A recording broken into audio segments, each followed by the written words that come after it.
A happy family portrait from 1863 hid a deadly secret in plain sight, which the slave was hiding. Sarah Chen, a forensic historian specializing in Civil War-era photography, sat in her Boston office examining a daguerreotype she'd acquired from an estate sale in Virginia. The 1863 image showed the perfect picture of domestic tranquility. The Whitmore family of Richmond posed in their parlor, all smiles and Victorian elegance. Father Richard stood confidently behind his seated wife Constance, while their two daughters, ages 12 and 9, sat primly in matching dresses. But it was the fifth figure that captured Sarah's attention. A young black woman standing slightly apart from the family, holding a silver tea service. Unlike typical portraits, where enslaved servants were positioned at the edges, or background, this woman stood prominently, almost as if she were part of the family composition itself. Sarah adjusted her magnifying glass and leaned closer. The woman's expression struck her as unusual. While the Whitmore family beamed with practiced confidence, the servant's smile seemed different, tight, controlled, almost triumphant. Her eyes, remarkably clear in the high-quality image, held something Sarah couldn't quite identify. Not fear, not resignation, but something that looked disturbingly like satisfaction. Then, Sarah noticed the details that would haunt her for months. The silver teapot the woman held gleamed prominently in the photograph, positioned almost ceremonially. Mrs. Whitmore's hand reached toward a teacup on the side table, frozen mid-gesture. The family's expressions, which Sarah had initially read as happiness, now seemed slightly strained upon closer examination. Mr. Whitmore's smile didn't quite reach his eyes, and one daughter's face showed a faint grimace. On the back of the daguerreotype's frame, Sarah found an inscription in faded ink. The Whitmore family, April 14th, 1863. Final portrait. The word final sent a chill down her spine. She immediately began searching historical records for the Whitmore family of Richmond, Virginia, and what she discovered in a Richmond newspaper archive made her blood run cold. Tragic deaths of prominent family. April 15th, 1863. The Whitmore household found deceased under mysterious circumstances. Authorities investigating. This photograph had been taken the day before they all died. Sarah spent the next week immersed in digitized archives of Richmond newspapers from April 1863. The story that emerged was sensational enough to dominate local coverage, despite the Civil War raging around them. The Richmond Dispatch ran the headline, "Entire Family Perishes, Poisoning Suspected." According to the April 16th article, a neighbor had discovered the bodies after noticing that the Whitmore house had been unusually quiet for 2 days. Richard Whitmore, 45, was found in his study. Constance Whitmore, 42, was in the parlor. The two daughters, Emma and Charlotte, were in their bedrooms. All had died in apparent agony, showing signs of severe poisoning, violent convulsions, discolored skin, and bloody vomit. The authorities had immediately suspected arsenic, commonly used as rat poison and readily available in most households. The initial investigation focused on possible Confederate sympathizers, as Richard Whitmore had been a vocal unionist in increasingly secessionist Richmond, making him unpopular and potentially targeted. But then Sarah found a follow-up article from April 20th that changed everything. Slave woman vanished, prime suspect in Whitmore poisonings. The article named her Grace, age 26, described as a house servant of mulatto complexion, literate, known for her skill in the kitchen and serving tea. She had disappeared the morning after the photograph was taken, before the bodies were discovered. The newspaper painted Grace as cunning and dangerous, claiming she had poisoned the family's evening tea and fled under cover of darkness. A reward of $500 was offered for her capture, dead or alive. Subsequent articles tracked the manhunt. Reported sightings in Petersburg, rumors she'd joined Union lines, speculation she'd drowned attempting to cross the James River. But Sarah noticed something the contemporary investigators had apparently missed, or chosen to ignore. None of the articles explored why Grace might have done it. None questioned what her life had been like in the Whitmore household. The narrative was simple. Ungrateful slave murders, benevolent family, case closed. Sarah stared at the daguerreotype again, at Grace's enigmatic smile, and wondered what really happened in that house. Sarah contacted Dr. Marcus Webb, a colleague at Howard University who specialized in slavery records and genealogical research of African Americans in the antebellum South. She sent him the daguerreotype and the newspaper articles, asking if he could help trace Grace's history before the Whitmores. Marcus called her 3 days later, his voice tight with controlled anger. "Sarah, I found her. Grace wasn't born into slavery. She was born free in Pennsylvania. Her full name was Grace Morrison. She was kidnapped in 1855 at age 18 and sold south through a network of slave traders operating along the Mason-Dixon line." Sarah's stomach turned. "How did you confirm this?" Philadelphia newspapers from 1855 reported her disappearance. Her father, James Morrison, a successful barber, placed advertisements searching for her for years. He filed legal complaints, contacted abolitionist organizations, even traveled to Richmond himself in 1857, trying to buy her freedom. The Whitmores refused every offer, claiming she was theirs legally and that Morrison's claims were fraudulent.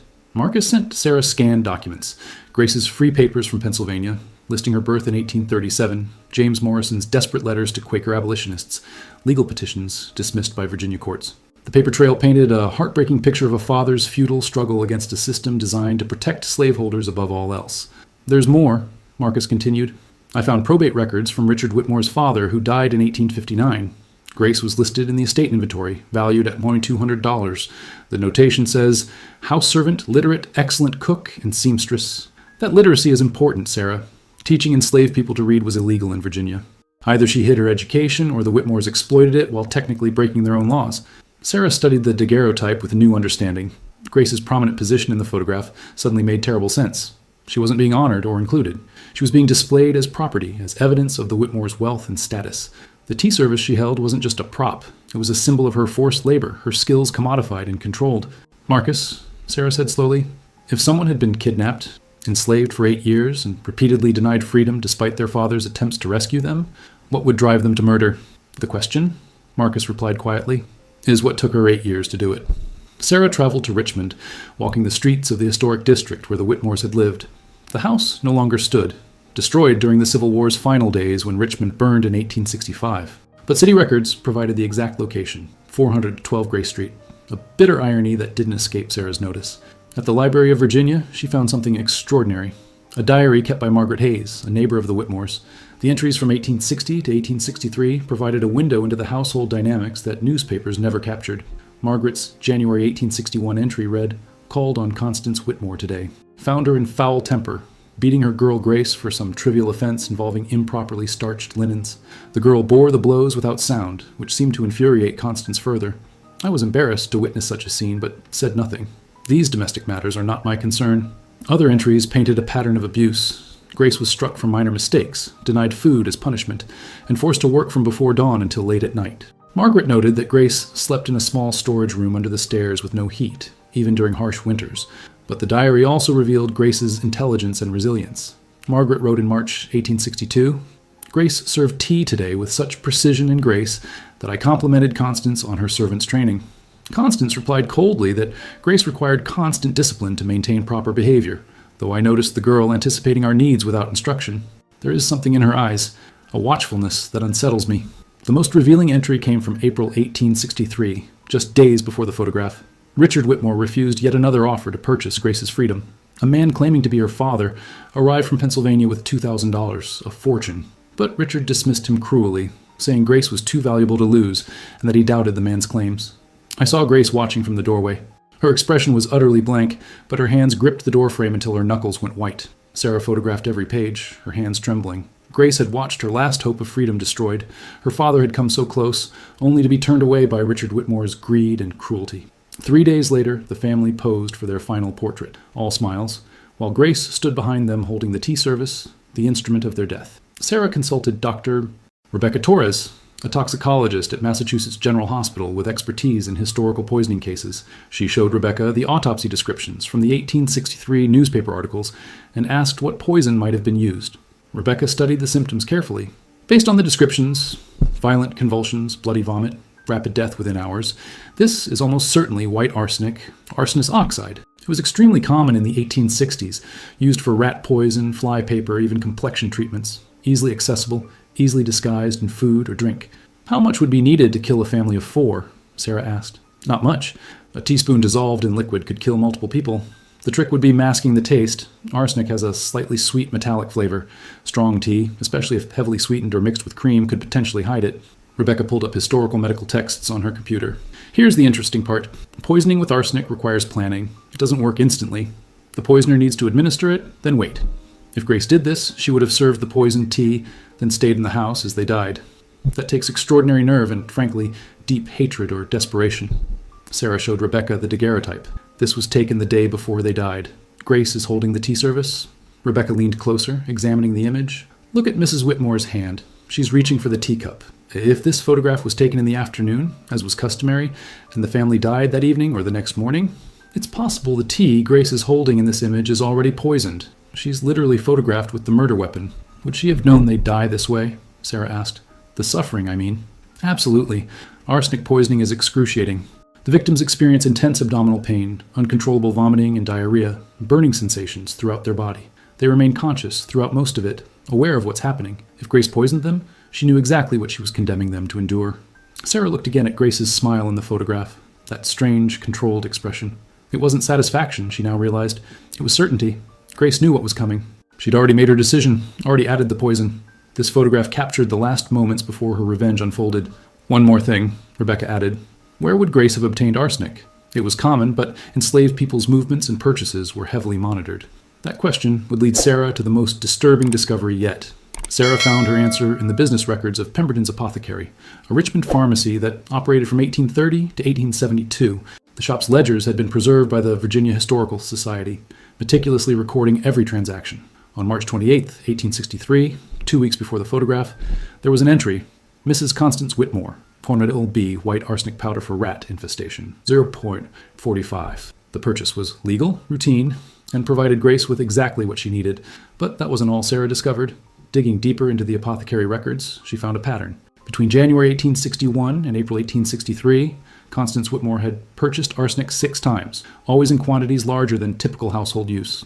Other entries revealed regular purchases of laudanum, morphine, and various tonics containing mercury and lead. Sarah showed these records to Dr. Torres, who recognized the pattern immediately. This is consistent with Munchausen syndrome by proxy, or possibly addiction. Constance was either poisoning herself in small doses for attention, or she was genuinely dependent on these substances. Either way, arsenic was readily available in the Whitmore household. Grace wouldn't have needed to purchase poison or steal it covertly. It was already there, probably stored in the kitchen or pantry where she worked daily. She would have known exactly where it was, how much was there, and how to access it without suspicion. Sarah found something else in Margaret Hayes' diary that confirmed this theory. An entry from February 1863 read, Constance complained of feeling unwell again, suffering from stomach ailments and weakness. She attributes it to stress from the war, though I wonder if her various medicines might be affecting her constitution. She showed me her collection of remedies, a veritable pharmacy on her dressing table. The irony was devastating. The Whitmores had created the conditions for their own murders. They'd kept a woman in bondage against her will, abused her systematically, and maintained the very poison she would eventually use against them, all while trusting her to prepare their food and drink daily. Sarah began to understand the psychological burden Grace must have carried. Every day, she handled their meals, knowing she could end their lives at any moment. For 8 years, she chose not to, until something finally broke. What was the final trigger? What pushed Grace from endurance to action? The answer came from an unexpected source, a letter Sarah discovered in the archives of the Pennsylvania Abolition Society. Written by James Morrison to the Society's secretary on April 10, 1863, it read, Gentlemen, I write to inform you of my failure in Richmond. Despite accumulating $2,000 through years of saving and borrowing, Mr. Richard Whitmore refused to sell my daughter Grace her freedom. He laughed at my offer, called me an impostor, and threatened to have me arrested if I returned. Worse still, as I departed, I glimpsed Grace through a window. She recognized me. I saw it in her eyes, but she was forbidden from speaking. Mr. Whitmore informed me that, as punishment for my disturbance, Grace would be sold to a plantation in South Carolina within the month, where her improper aspirations would be corrected through fieldwork. I am broken. I have exhausted every legal and financial avenue. My daughter will be sent deeper into slavery, further from any hope of rescue. God forgive me, I have failed her. Sarah sat back, devastated. This was it, the breaking point. Grace had watched her father try one last time to save her, only to have Richard Whitmore not just refuse, but threaten to sell her to a plantation where enslaved people faced brutal conditions, shorter lifespans, and no possibility of literacy or skilled work. She had 4 days between her father's visit and the photograph. 4 days to decide between accepting a worse fate or taking control of her own story. Sarah found corroboration in another Margaret Hayes diary entry from April 12, 1863. The Whitmore household is in an uproar. Some Negro man appeared claiming kinship to Grace, and Richard sent him away with harsh words. Constance is furious about the disruption and has threatened to sell Grace away as punishment. The girl has been unusually quiet since then, unnervingly so. I saw her in the kitchen yesterday, and there was something different about her bearing, almost peaceful, which seemed strange given her circumstances. Peaceful, because she'd already made her decision. 2 days later, on April 14th, the Whitmores commissioned a photographer to create a family portrait, likely to commemorate their social standing before the war situation in Richmond deteriorated further. They posed in their finest clothes, brought out their best china, and insisted Grace be included to demonstrate their household's refinement. Grace stood there with the tea service, smiling that small, knowing smile, because she'd already poisoned them. The photograph captured the moment between decision and consequence, between crime and discovery. They thought they were documenting their prosperity. She knew they were documenting their deaths. Sarah finally found evidence of what happened after the murders through slave narrative collections at the Library of Congress. Among thousands of interviews conducted in the 1930s with formerly enslaved people, She discovered one from a woman named Clara Washington, age 94, who had been enslaved in Richmond during the Civil War. Clara's testimony, recorded in 1936, included this passage: "I knew a woman once, back in slavery times, who poisoned the whole family that kept her." This was in Richmond, 1863. She was educated, kidnapped from up north, and they treated her terrible. One day she just decided she'd had enough, put arsenic in their evening tea, and walked out while they were dying. I helped her. The interviewer had noted, subject became emotional recounting this story and asked that names not be recorded. She stated she harbored no regrets about her involvement. Sarah contacted descendants of the interviewer and, through careful genealogical work, confirmed that Clara Washington had been enslaved by a family living 3 houses away from the Whitmores on Grace Street. The proximity and timeline matched perfectly. Through additional research, Sarah pieced together Grace's escape route. Clara had hidden her in an attic for 2 days while authorities searched the neighborhood. Then, with help from Richmond's Underground Railroad network, still operating despite the war, Grace was smuggled out of the city hidden in a vegetable cart. She traveled by night, moving through a chain of safe houses operated by free black families and sympathetic whites.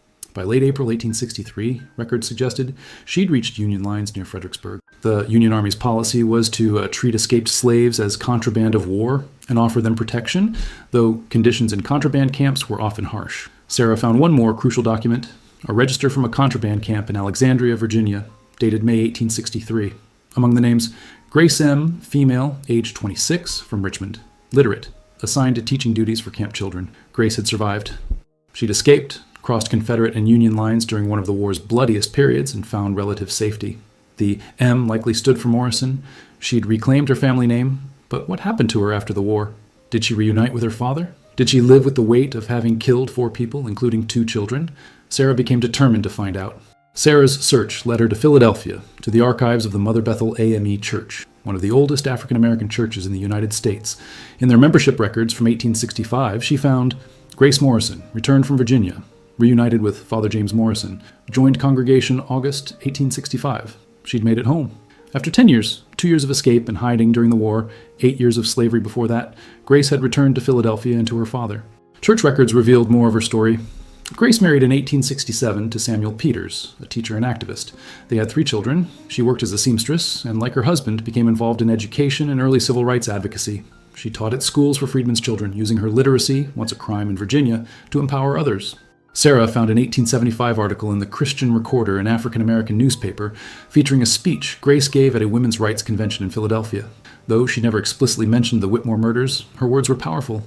"I was stolen from freedom and thrust into bondage. I endured 8 years of captivity, subjected to cruelties I will not detail here. I was denied my humanity, my family, my very identity. When every legal avenue to freedom was blocked, when those who claimed Christian virtue showed none, I took my fate into my own hands. I will not apologize for my survival. I will not regret the actions that returned me to my rightful life." The audience, according to the article, rose in standing ovation. Grace lived until 1908, dying at age 71 in Philadelphia. Her obituary described her as a beloved teacher, devoted mother and grandmother, and tireless advocate for the rights of her people. It mentioned her kidnapping and enslavement, but made no reference to the Whitmores or what happened in Richmond. Sarah found a photograph of Grace from 1890, taken at a family gathering. She was 53, gray-haired but strong-featured, surrounded by children and grandchildren. Her expression was serene, content, so different from that knowing smile in the 1863 daguerreotype. She had lived a full life after Richmond, had built a family, and contributed to her community. But Sarah wondered, did the ghosts of Emma and Charlotte Whitmore haunt her? Could she reconcile having killed children, even children of her oppressors? Sarah would never know for certain, but Grace's own words suggested she'd made peace with it.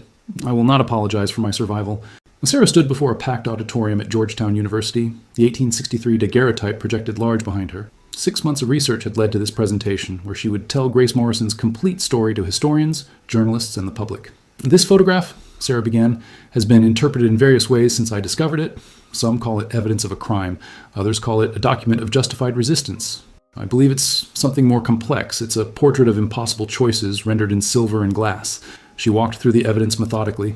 Grace's kidnapping, the Whitmore's cruelty, the failed rescue attempts, the final threat to sell her to a plantation. She showed Margaret Hayes's diary entries, the apothecary records, the newspaper accounts.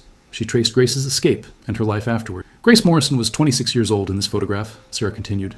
She'd spent 8 years in bondage, nearly a third of her life. She'd been beaten, degraded, and denied her humanity daily. When her father's last attempt to purchase her freedom failed, she faced being sent to conditions that would likely have killed her within years. So she made a choice. Sarah paused, meeting the eyes of her audience. She murdered 4 people. 2 of them were children. This is an undeniable fact, but it is not the only fact. The complete truth requires us to understand the system that created this moment, a system where human beings were property, where legal kidnapping was protected by law, where a woman had literally no legal recourse against her captors. The question and answer session was intense. Some audience members condemned Grace's actions, particularly regarding the children. Others argued she'd acted in self-defense against an ongoing assault. A heated debate erupted about whether the Whitmore daughters could be considered innocent given their age and complicity in slavery. Sarah didn't offer simple answers because there weren't any. "What I can tell you," she said finally, "is that Grace Morrison lived 53 years after this photograph was taken. She became a teacher, a mother, an advocate for justice. The Whitmores lived exactly 1 day after this photograph. Their choices, to kidnap, to enslave, to abuse, to refuse freedom, led directly to their deaths. Grace's choice, to kill rather than be destroyed, led to a life of purpose and meaning." After the presentation, an elderly black woman approached Sarah with tears streaming down her face. "My great-great-grandmother was enslaved in Virginia," she said. "She never spoke about those years, but my grandmother said she'd once done what was necessary to escape. I never knew what that meant until today. Thank you for telling Grace's truth." Sarah returned to her office and placed the daguerreotype in a secure display case. She'd arranged for it to be donated to the Smithsonian's National Museum of African American History and Culture, where it would be exhibited with Grace's complete story, not as a curiosity or a crime scene photograph, but as testimony to survival. She looked one last time at Grace's face in the image, at that enigmatic smile that had started this entire investigation. She understood it now. It wasn't triumph or satisfaction.